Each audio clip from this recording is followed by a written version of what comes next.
जो 5 नवंबर की हमने रैली रखी हुई है, बराबर उसके रखो लिए यार। हमने जो सारे सरपंच हैं 339 पंचायतें हैं वो इकट्ठी हुई हैं और हर ब्लॉक के प्रधान यहाँ पहुँचे हैं और हमारे जो प्रधान है रणबीर समेण भी यहाँ पहुँचे हैं। तो इन्होंने जो भी 5 तारीख की जो रणनीति है वो हमें समझाई है कि आगे हमें क्या करना है और किस हिसाब से और 5 तारीख की जो रैली है उसको हम सक्सेस करने का काम करेंगे। कितने सरपंच वो 5 तारीख को वहाँ इकट्ठा हो सकते हैं? देखिए 6228 की 28 पंचायतें वहाँ मौजूद होंगी और इसके साथ हमारे साथ ग्रामीण भी साथ में होंगे। हो सकता है आशा वर्कर भी हमारे साथ जुड़ने वाली है क्योंकि हम आम नागरिक को साथ लेके चलेंगे। तो इस जो रैली आयोजन कर रहे हैं तो उसका मकसद क्या है? देखिए हमने जो सरकार के साथ लड़ाई लड़ी है, जो हमारे 29 अधिकारों की बात आती है तो सरकार ने हमारे अधिकार जो छीनने का काम किया है उसके खिलाफ हमने जो इनकी पोल अभियान भी चलाए और हमने लड़ाई लड़ने का भी काम किया। तो ये सरकार जो है ये झुकने वाली ना झुक रही। तो हमने यही फैसला लिया, विपक्ष है आज के दिन, उसने ये कहा है हमें कि जो आपकी मांगे हैं वो हम पहली कलम से उसको करने का काम करेंगे। तो आज हमारे साथ विपक्ष खड़ा हो रहा है तो उसको साथ लेने का काम करेंगे। तो पंचायत मंत्री को उसके घर में घेरेंगे? देखिए पंचायत मंत्री को घेर लिया हमने, सीएम को घेर लिया, अब तो 2024 में घेरेंगे इनको कि किस हिसाब से इनको दूर चढ़ाएंगे। तो वहीं आगे रणबीर भाई साहब आपको बताएंगे कि वो आगे की रणनीति क्या बनेगी। जी प्रधान जी, क्या रणनीति है आगे सरकार के खिलाफ?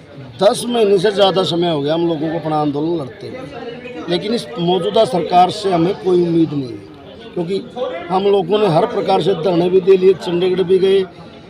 इसलिए हम लोगों ने 5 नवंबर की रैली रखी टोहाना के अंदर। उस रैली के अंदर पूरे हरियाणा के पंचायती राज के लोग वहाँ पहुँचेंगे और ग्रामीण क्षेत्र के लोग भी पहुँचेंगे और आने वाले लोकसभा और विधानसभा चुनाव की रणनीति तैयार की जाएगी। आने वाले लोकसभा और विधानसभा चुनाव में हम मौजूदा सरकार को हरियाणा की पंचायतों की ताकत दिखाने का काम करेंगे।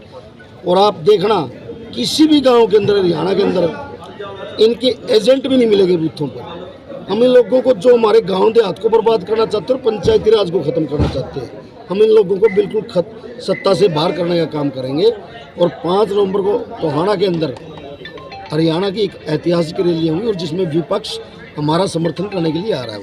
कौन आ रहा है विपक्ष से? विपक्ष कांग्रेस पार्टी के प्रदेश अध्यक्ष उदयभान जी, दीपेंद्र हुड्डा जी और 30 के 30 कांग्रेस पार्टी के विधायक, वो हमारे समर्थन में, हमारी मांगों का समर्थन करने के लिए, हमें समर्थन देने के लिए टोहाना आ रहे हैं। देवेंद्र बबली का बयान है कि जो ई टेंडरिंग जो प्रणाली लागू की है वो सरपंचों के लिए फायदे के लिए है, तो आप फिर विरोध क्यों कर रहे हैं? जो पंचायत मंत्री है इसको पंचायती राज एक्ट का कोई ज्ञान नहीं। ई टेंडरिंग प्रणाली भ्रष्टाचार की जमीन है। जहाँ भी ई टेंडरिंग से काम हुए हैं, आप पूरे हरियाणा में आप हर रोज़ तो देखते हो सोशल मीडिया पे, जहाँ भी ई टेंडरिंग से काम चल रहे हैं सारी की सारी जगह लोगों की शिकायतें हैं। कहीं पिल्ली ईंटें लगाई जा रही है, कहीं घटिया मटेरियल यूज हो रहा है। बिल्कुल पूरे हरियाणा प्रदेश का विकास रुका हुआ है और इन लोगों का टेंडरिंग, ई टेंडरिंग के माध्यम से ठेकेदारों के साथ और अधिकारियों के साथ मिलकर हरियाणा का जो पंचायती राज का बजट है उसको हड़पने की एक साजिश है।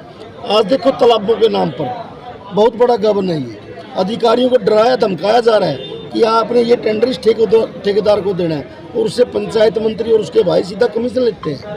सीएम भी परसों दौरा कर रहे हैं सिरसा का, उसको लेके कोई है? कोई सीएम साहब जहाँ भी जाते हैं वही विवाद होता है। आपके सिरसा में आए वहाँ भी ये जन संवाद नहीं, जन विवाद का कार्य करते हैं। ना इनको सामाजिक ज्ञान है। एक हिसार के अंदर कोई मुलाकात की जाएगी सीएम साहब कल परसों यही होंगे?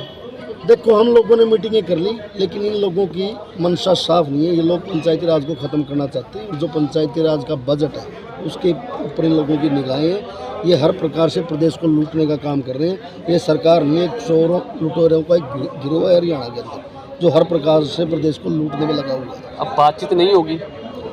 अगर बातचीत क्या करें, वो घोषणा करते हैं। हम तो कहते हैं अगर सरकार को इतनी चिंता है और हरियाणा प्रदेश का विकास चाहते हैं वो घोषणा करें कि हम पूर्ण रूप से पंचायती राज लागू करते हैं, जो संविधान के अंदर है। जरूरत ही नहीं है बातचीत करने की, ना अपना टाइम वेस्ट करना, ना हमारा टाइम वेस्ट करना।